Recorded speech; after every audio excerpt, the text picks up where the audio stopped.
David, so good first lesson there yesterday. So we've got, I think we did four chords and just a couple of other little uh, sort of tricky bits as well. So let's have a look at the chords and just how to play chords in general, the kind of the finer points.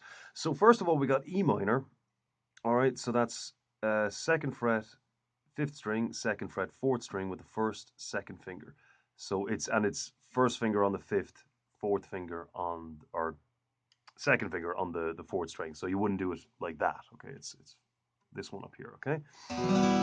Now, so kind of general kind of P's and Q's when it comes to chords. Okay, you want your finger to be right up to the fret where possible. Okay, obviously you can't get it quite up to it there with the first finger, but just wherever you can. And even when you can't, it should be still as close as you can get it.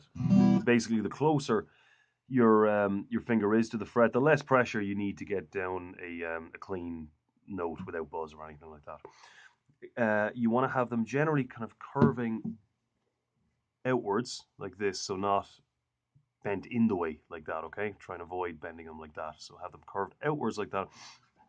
And you want to ultimately have your finger pointing straight down on the string. Don't have it leaning kind of either over or kind of the other way as well. And of course, plenty of pressure, really squeeze them down.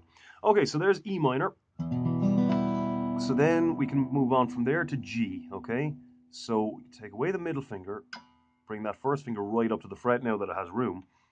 So middle finger goes to the third fret, sixth string, third finger, third fret, first string. And that's one thing you can do as well, just to make sure you're getting them all out right, is kind of one string at a time. So you might, get a bit of that, So then just try and straighten up your fingers. And if it's, as I was saying, if it's already straight and you're still getting that business, try and just pick up your finger and move it up a little bit, up and away from the string that it's touching.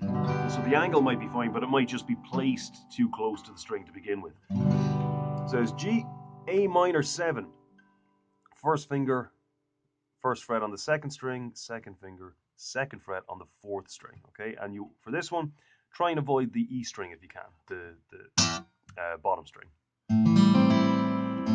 And then C is all you do. You just keep the A minor 7 the way it is and add your third finger on the third fret of the A string. So just go around on those. You can do it E minor, G, kind of back and forward on those, and then A minor, C, etc. Or you can just put them all together in one sort of 4-chord progression. So something like this.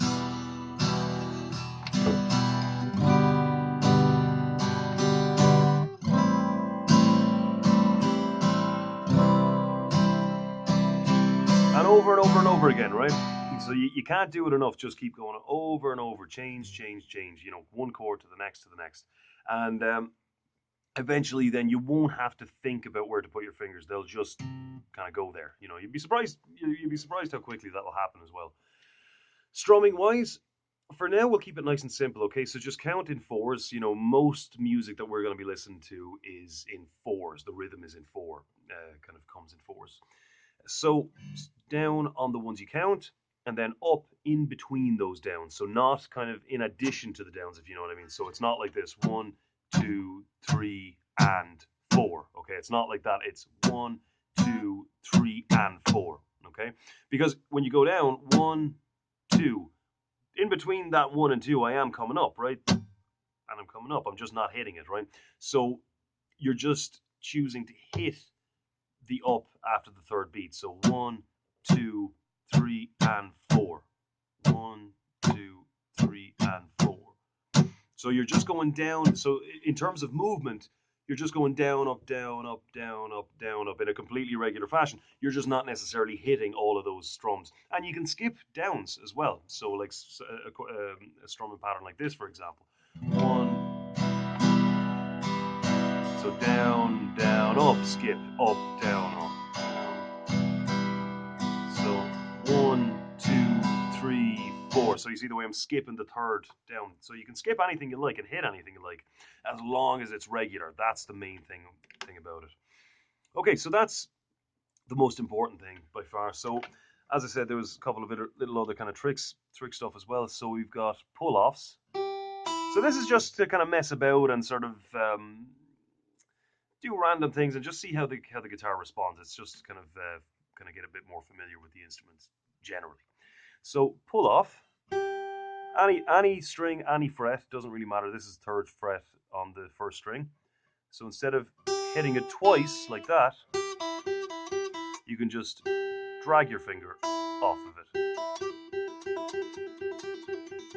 Okay.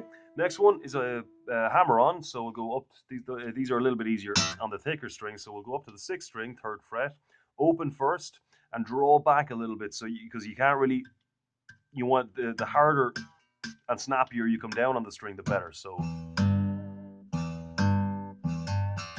and then you can do hammer pull off, hammer pull off.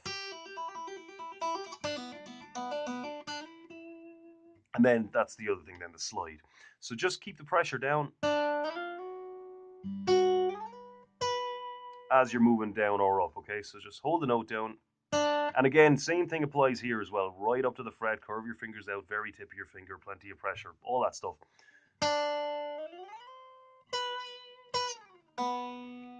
And so it's just a little something to spice things up in between when you're practicing the chords. But the chords are by far the most important thing. So, right, I'll see you next week then.